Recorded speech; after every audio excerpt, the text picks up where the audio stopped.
नमस्कार, स्वागत आहे तुमचं माझ्या यूट्यूब चॅनलमध्ये, ज्याचं नाव आहे स्वामी भक्ती मराठी. 10 जुलैला आलेली आहे गुरुपौर्णिमा. गुरुपौर्णिमेनिमित्त आपण अनेक सेवा आणि उपाय हे करत असतो. तसेच कोणतीही सेवा तुमच्याकडनं जर होत नसेल तर अगदी 5 मिनिटांची एक सेवा आपल्याला करायची आहे.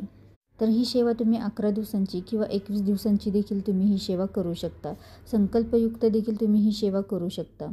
तुमच्यावर खूप मोठं संकट आलेलं आहे किंवा खोटे आरोप तुमच्यावर लावले गेलेले आहे, तर यासाठी देखील तुम्ही ही सेवा करू शकता.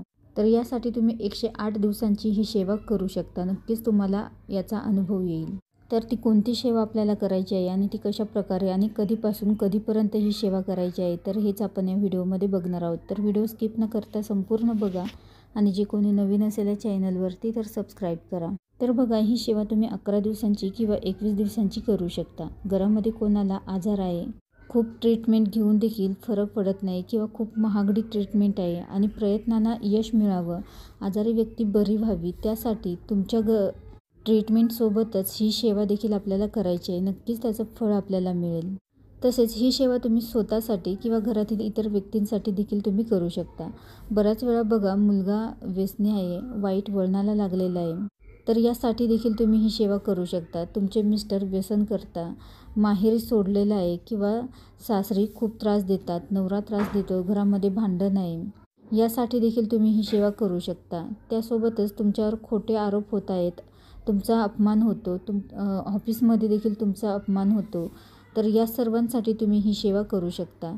तर गुरुपौर्णिमेनिमित्त या 21 दिवसांची किंवा 11 दिवसांची ही सेवा तुम्ही करू शकता. तर 21 दिवसांची जर तुम्हाला करायची असेल तर ती तुम्ही 20 जूनपासून ते 10 जुलैपर्यंत या कालावधीमध्ये तुम्ही ही सेवा करू शकता. आणि तसेच तुम्हाला जर ही सेवा 11 दिवसांची करायची असेल तर तुम्ही ही सेवा 30 जूनपासून ते 10 जुलैपर्यंत ही सेवा करू शकता. तर या सेवेला सुरुवात आपल्याला करायची आहे. तसेच ज्या दिवशी तुम्ही ही सेवा सुरुवात करणार तर त्या दिवशी संकल्प करायचा आहे. तर फक्त एक वेळा म्हणजे पहिल्या दिवशी आपल्याला संकल्प करायचा आहे आणि त्यानंतर आपल्याला या सेवेला सुरुवात करायची आहे. खूप चांगले अनुभव तुम्हाला येतील. तर या सेवेसाठी कोणतेही नियम नाही आणि अगदी पुरुष महिला कोणीही ही सेवा करू शकतं. फक्त ही सेवा करताना देवघरासमोर बसूनच आपल्याला ही सेवा करायची आहे आणि जितक्या दिवसांचा संकल्प केला आहे तितक्या दिवस मांसाहार वर्ज्य करायचा आहे, मद्यपान वर्ज्य करायचं आहे आणि त्यासोबतच ब्रह्मचर्याचे देखील पालन करायचे आहे. तसेच परअन्न देखील तुम्हाला शक्य होईल तर ते देखील तुम्ही वर्ज्य करू शकता. त्यासोबतच महिलांना मासिक धर्म आला तर 4 दिवस आपल्याला सेवा ही स्किप करायची आहे आणि परत नंतर सुरू करायची आहे. त्यानंतर सुतक आलं तर सेवा तुम्ही पूर्ण स्टॉप करायची आहे आणि परत नव्याने सेवेला सुरुवात करायची आहे.